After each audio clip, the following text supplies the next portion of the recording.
Season 1 के काफी समय बाद सिटी ए की घटनाओं के बाद साइतामा और जेनोस रास्ते में चलते हुए S class rank 7 hero king से टकराते हैं, जिसे एक रोबोट जिसका नाम G4 है चुनौती दे रहा होता है।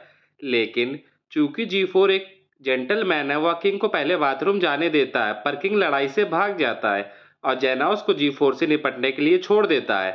उधर साइतामा किंग का पीछा करते हुए उसके घर पहुंचता है और फिर दोनों भाईचारे से गेमिंग सेशन करने लगते हैं। तभी एक बहुत बड़ा पक्षी किंग के अपार्टमेंट से टकरा जाता है।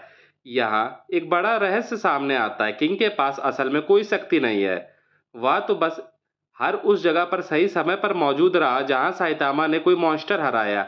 ये संयोग इतनी बार हुआ कि वह एक एस क्लास हीरो बन गया। लेकिन किंग को हैरानी होती है कि साइतामा को इस बात से कोई गुस्सा नहीं आता, बल्कि वह सिर्फ उससे दोस्ती करना चाहता है।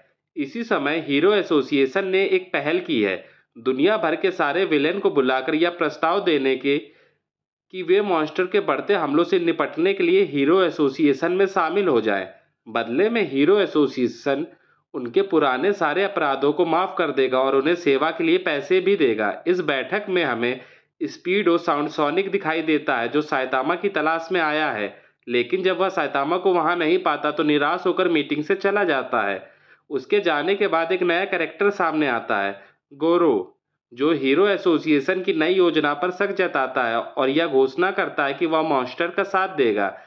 उसके ऐसा कहते ही सभी विलेन और मौके पर मौजूद ए क्लास हीरो उस पर हमला कर देते हैं, लेकिन गरो सभी को हरा देता है। उधर स्पीड और साउंड सोनिक साइतामा की तलाश नहीं छोड़ता, उसके घर पहुंचता है, लेकिन जैनोस उसे रोकता है और उसकी स्पीड से बराबरी करता है। ठीक तभी फुबुकी, जो कि बी क्लास की रैंक ए हीरो है, साइतामा के पास जाती उसे अपने गैंग में शामिल करने के लिए। साइतामा मना कर देता है, पर तभी वह जेनोस और सोनिक के बीच की लड़ाई देखता है। इससे पहले कि सब बर्बाद हो जाए, साइतामा बीच में कूद पड़ता है, जेनोस को रोकता है और बड़ी आसानी से सोनिक को हरा देता है।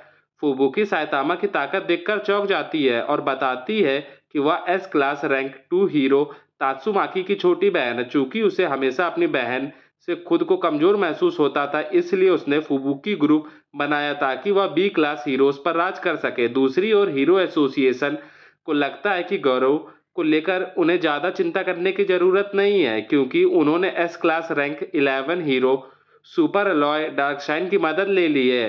यहीं पर साइतामा और जेनोस को उनके हीरो नेम भी मिलते हैं। साइतामा को नाम मिलता है केप्ड बॉल्डी और जेनोस को मिलता है डीमन साइबॉर्ग।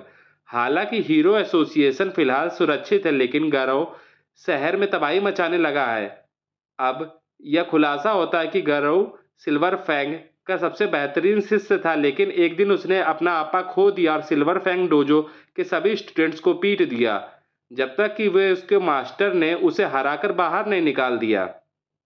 चारांको, जो कि सिल्वर फैंग का शिष्य है और जिसे सिल्वर फैंग ने जबरन डोजो से निकाला था, साइतामा के पास मदद मांगने आता है। लौटते समय वह वुमेन राइडर सी क्लास रैंक 1 हीरो को गौरव से लड़ते देखता है। वहां tank top master S class hero और उसका पूरा गैंग भी आता है। गौरव एस रैंक क्लास के 16 हीरो टैंक टॉप मास्टर को हरा देता है और चारांको को भी बुरी तरह पीटता है। इसके बाद silver fang S class heroes और अपने गैंग के घायल शरीरों को देखता है और लगता है उसने अपने बड़े भाई बॉम्ब को भी गोरू को रोकने के लिए बुला लिया है। बाद में हॉस्पिटल में साइतामा चारांको से मिलने आता है और हीरो हंटर गोरू के बारे में बात करता है। साइतामा मार्शल आर्ट्स में रुचि दिखाता है, तो चारांको उसे एक टूर्नामेंट की टिकट दे देता है ताकि वह कुछ बेहतरीन मार्शल आर्टिस्ट को देख सके। चारांको को खुद उस टूर्नामेंट में हिस्सा लेना था, लेकिन अब वह नहीं ले सकता, इसलिए साइतामा को एक आइडिया आता है। वह चारांको बनकर टूर्नामेंट में हिस्सा लेगा, तो साइतामा अपनी पूरी स्टाइल में एक नारंगी विग पहनकर चारांको के नाम से टूर्नामेंट में हिस्सा लेता है और हर एक विरोधी को बिना किसी मेहनत के हरा देता है। लेकिन आखिरी राउंड में उसकी असली पहचान सबके सामने आ जाती है। साइतामा की असली पहचान उजागर हो जाने के बाद उसे टूर्नामेंट से बाहर निकाल दिया जाता है, लेकिन उसका विरोधी 5 बार का चैंपियन सुइरयू हार नहीं मानता और अंत में साइतामा के एक हल्के से पंच से हार जाता है। टूर्नामेंट के दौरान हर हाई रैंक हीरो पर मॉन्स्टर हमला कर देते हैं। इसी बीच S class rank 15 hero Metal Bat, जो हीरो एसोसिएशन के एग्जीक्यूटिव्स की सुरक्षा में तैनात है, कई मॉन्स्टर से घिर जाता है। गरो भी इस लड़ाई में कूद पड़ता और ऐसा लगता है कि वह मेटल बैट को हरा देता है, लेकिन मेटल बैट फिर से उठ खड़ा होता है। तभी उसकी छोटी बहन ज़ेंको आकर लड़ाई रोक देती है।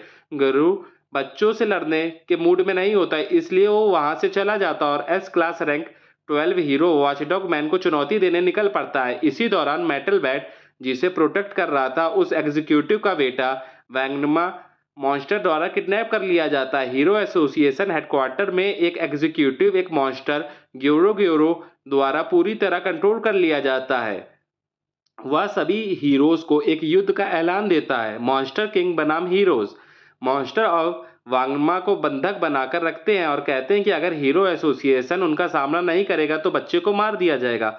उधर मार्शल आर्ट्स टूर्नामेंट के पास जेनोस एक लो क्लास मॉन्स्टर से लड़ रहा होता है, लेकिन तभी ड्रैगन क्लास मॉन्स्टर गुकेत्सु की एंट्री होती है और वह जेनोस को तहस नहस कर देता है। गुकेत्सु टूर्नामेंट में घुस आता है और सभी मार्शल आर्टिस्ट को एक आसान ऑफर देता, मॉन्स्टर सेल्स खाओ और मॉन्स्टर बनकर ताकत हासिल करो। कुछ लोग ये ऑफर मान लेते, लेकिन जल्द ही सुर्यू उन्हें हरा कर नीचे गिरा देता है। तभी चोजे नाम का एक और फाइटर कई मॉन्स्टर सेल्स खाकर एक और बड़ा मॉन्स्टर बन जाता है। चोजे सुर्यू को बुरी तरह पीट देता है। लड़ाई खत्म होने ही वाली होती कि साइतामा आकर सुर्यू को बचा लेता है। गोकेत्सु जो पहले ही मॉन्स्टर एसोसिएशन लौट चुका है, साइतामा द्वारा बुरी तरह से हरा दिया जाता है। बाद में ग्योरो गोकेत्सु की लाश पाता और कहता है कि उन्होंने हीरो एसोसिएशन को हल्के में ले लिया। वह बात को लेकर मॉन्स्टर एसोसिएशन की मीटिंग में जाता है, जहां मॉन्स्टर किंग ओरोची और ग्योरो सभी मॉन्स्टर के सामने एक ऑल आउट वार की योजना बताते हैं हीरोज के खिलाफ। दूसरी तरफ गुरु rank 12 S class hero watchdog man से हार जाता और भागते हुए एक जगह पहुंचता जहां उसे किंग और साइतामा घर लौटते दिखते। वह किंग पर हमला करने की कोशिश करता है, लेकिन साइतामा उसे एक ही किक में बेहोश कर देता है। होश में आने पर गरो किसी तरह सभी हीरोज की नजरों से बचकर एक पुरानी झोपड़ी में छुप जाता है, जहां उसका पुराना दोस्त छोटा बच्चा तारियो और उसके दोस्त मिलते हैं।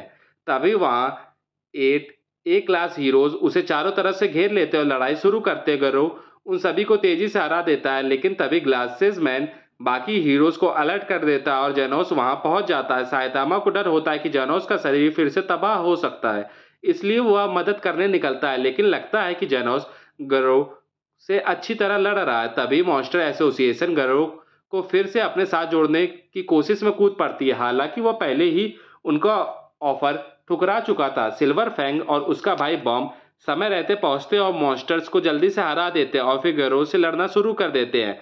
जब लग रहा होता है कि गरो की हार निश्चित है, तभी फिनिक्स मैन नाम का एक मॉन्स्टर अचानक आता और गरो को उड़ाकर ले जाता है। एल्डर सेंटीपीड जो पहले हार चुका था फिर से लौटता और हीरोज का पीछा रोकने लगता है। सिल्वर फैंग, बॉम्ब और जेनोस मिलकर उस पर हमला करते, लेकिन ड्रैगन लेवल मॉन्स्टर को नहीं हरा पाते। तभी किंग एक मेगाफोन लेकर सीन पर आता है और एल्डर सेंटीपीड को ललकारता है। उसे S class rank 1 hero blast का सामना करने को कहता है, जिसने पहले ही इस मॉन्स्टर को बुरी तरह घायल किया था। एल्डर सेंटीपीड बदला लेने के लिए किंग की ओर दौड़ता है, लेकिन ऐन मौके पर साइतामा आ जाता और एक ही पंच से एल्डर सेंटीपीड को बुरी तरह से मिटा देता है। तो दोस्तों, यह थी वन पंच मैन की पूरी कहानी। उम्मीद है कि आपको यह वीडियो पसंद आया होगा। वीडियो को लाइक करें, सब्सक्राइब करें हमारे चैनल को और हमें बताएं कि अगली बार कौन सा एनीमे कवर करें। मैं आपके हर कमेंट का जवाब खुद देता हूं, इसलिए आपके सुझाव हमारे लिए बेहद कीमती हैं। फिर मिलते हैं अगले वीडियो में, तब तक के लिए पीस आउट।